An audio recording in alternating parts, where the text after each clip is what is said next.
Hey everyone, Ivy Gaming here, and today we're playing Raid Shadow Legends, and it's time to talk about Dark Fae 120. Now you may have seen my team already showcased by Odd1 Gaming when he did his Dark Fae, what was it? No, 80 video.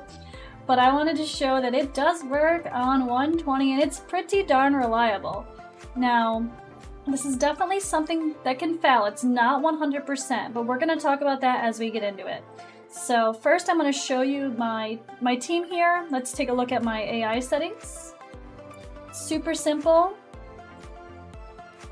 We have Deacon, nothing. Allure only using her A1 except starting with her A2. The other Allure same thing, only using her A1 but except for starting with her A2. And then we have Elhain, Dark Elhain with no setup here and turning off the A2 on our Pounder. This setup is really revolving around Pounder here, and he needs to go first. So the enemy Pounder will freeze your team, just single target, and then Dark Elhain will come in and use her lovely passive, but aka using Death's Majesty when someone gets frozen. So really easy team. I didn't want to mess up my champions for Fire Knight. This is my fast Allure. She's built for Fire Knight. So we went in here and just made Pounder faster than her. Simple enough. Like, this is not one where we need Deacon to go first, actually. So let's get into it. I'm going to show the run here. I'll make myself a little smaller over here. Alright, let's go. I should be doing super raids. Why am I not clicking that button? It's fine. So of course the slower part is going to be the wave. I shouldn't even say that, because Dark Elhain can do a little bit of damage here too. I have her built decently. I will show the builds afterward. Now depending on the RNG of what we're hitting with the Allures, because it's random, they can end up taking some hits, so be careful if you notice your Allure is a little bit squishy and getting attacked and having low health by the time we get to the boss. You might need to beef up your Allure a little bit more. Mine are really squishy, just with 100% crit rate and some decent attack. But I actually ended up taking off my attack ring from my slower Allure, which had like 5,000 attack, and I ended up putting a defense with HP and stuff, like other whatever ring. Alright, here we go. So we need Dark Elhain to land, decrease speed, and she did. So you notice in this comp, Deacon is a negative affinity to Pounder, so he's going to take that freeze. Sometimes it's 2 freezes, not just 1. Which I will actually go through and do another run once I show the builds, just to show an example of where this can go wrong, I guess, because I'm sure it will go wrong at least once while I'm recording. Of course, when I want it to go wrong, it's going to go right. That's how it works, right? But if Dark Elhain doesn't land that decreased speed, it tends to mess up. It tends to go wrong pretty quick. You can get out of it, but it's pretty hairy. So we need that decreased speed on that first hit from her A2. If we don't get it, you're likely to fail. Now the decreased speed, as long as you have the Sniper Mastery, does 80% chance to land, so you're pretty good. Hopefully that actually translates to an 80% success rate, much more reliable than the other team. If you guys remember last round, I did do a video with full auto team using Brogni. Not Brogni. Why do I always want to call him Brogni? Herndig, Deacon, Allures, and I think Royal Guard. But I think I used 2 Allures there too, or Cold Heart. But that team wasn't reliable for me. That was the problem. So it works, but it's one of those things you kind of want to use that RSL helper, run infinite resources, run it overnight, and it may have a low win rate, but at least it can auto. Who cares? Go to bed, let it play.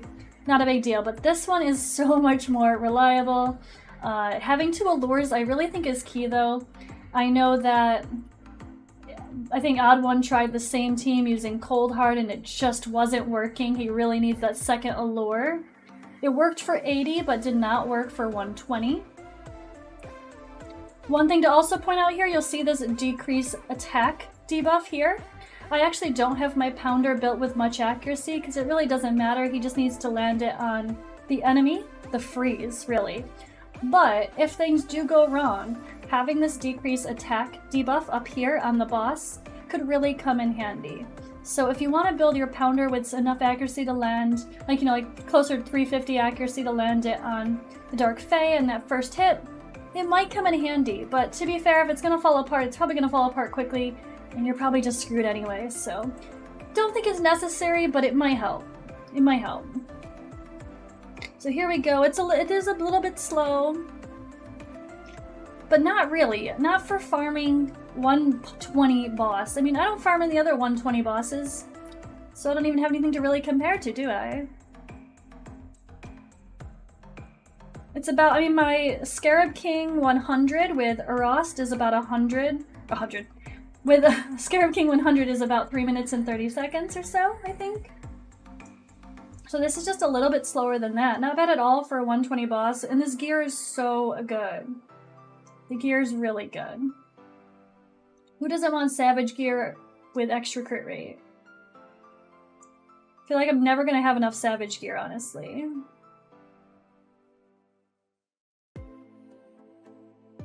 I've never been about farming Dark Fae because it was always too frustrating.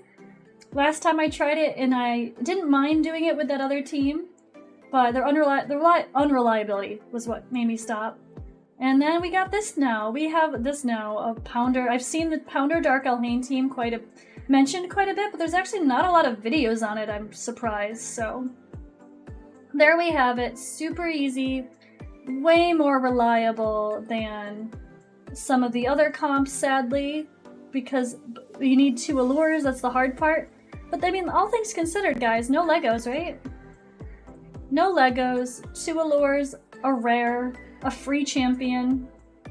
It's really not so bad. So I'm gonna go in here and I'll show you my builds.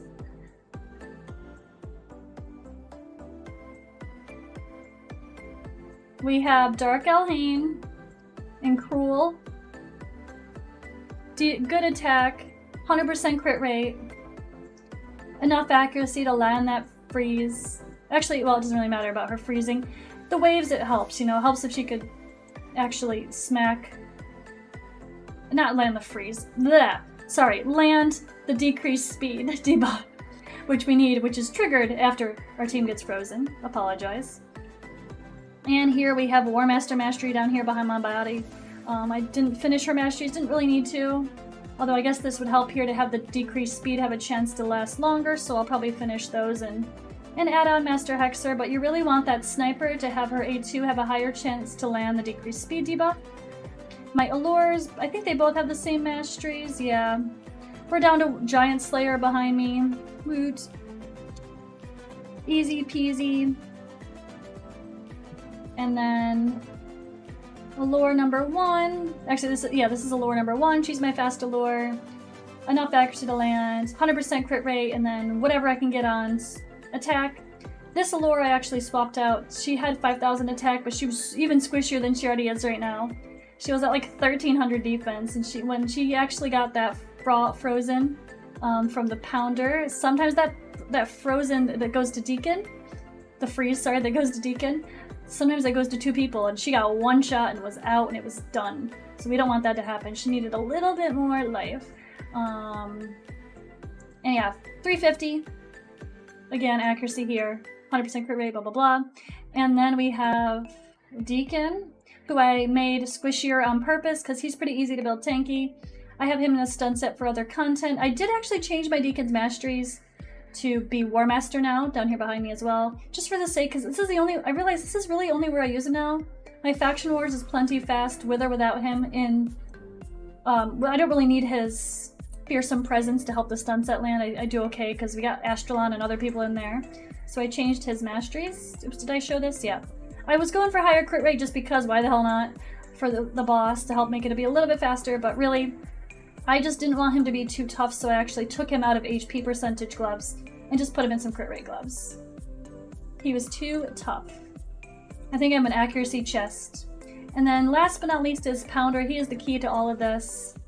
He is fastest champion on the team. I did give him 100% crit rate and then enough accuracy to land against your own team. So you want to make sure your people don't have crazy high resistance. If for some reason you're using like a lure with crazy resistance for, I don't even know what you'd use her for, with high resistance, but if you are, that's not going to be good because we need to go against, well actually, to be fair, Deacon. It's really, he's attacking Deacon, so we need him to freeze Deacon. Deacon's resistance, keep it low because that's really all you need to worry about for your accuracy. You're attacking yourself, so it's really not too bad. And the masteries for him, I did go down as well. I did add War Master Mastery and pretty typical like Clan Boss build style masteries here. So that works out pretty well. Not so bad here. Not so bad at all. Actually, I'm not even going to worry about showing another run. You guys get the idea. It can fail if she doesn't land decreased speed, but as long as that decreased speed from her A2 lands, you're good to go. And as long as your allures or something don't die in the wave, or have very, very low health after the waves, should be fine, but it's super reliable. I'm excited to finally have a reliable Dark Fae team. A little bit less of a headache, and we're stressed about it only being like 10, 20, 30%. This should be, what, hopefully 75, 80%, if not more? Hoping. Alright guys, but thank you for watching, and I will catch you in the next video.